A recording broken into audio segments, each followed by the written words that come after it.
గమనించండి, మీ శరీరం మీకోసం సెకనుకు లక్షల కోట్ల పనులు చేస్తుంది. మీరు నిద్రపోతున్నా మీ గుండె కొట్టుకుంటుంది, మీ ఊపిరితిత్తులు గాలిని పీలుస్తున్నాయి, మీ కణాలు రిపేర్ అవుతున్నాయి.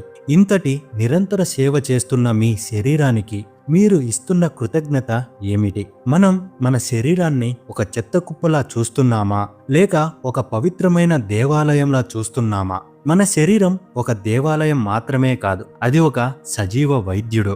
ఆ వైద్యుడికి కావాల్సింది మీ దగ్గర నుంచి మందులు కాదు, కేవలం మీరు చేసే చిన్న సహకారం మరియు నమ్మకం. ఆధునిక విజ్ఞాన శాస్త్రం కూడా ఇప్పుడు ఎపిజెనెటిక్స్ ద్వారా ఇదే విషయాన్ని చెబుతుంది.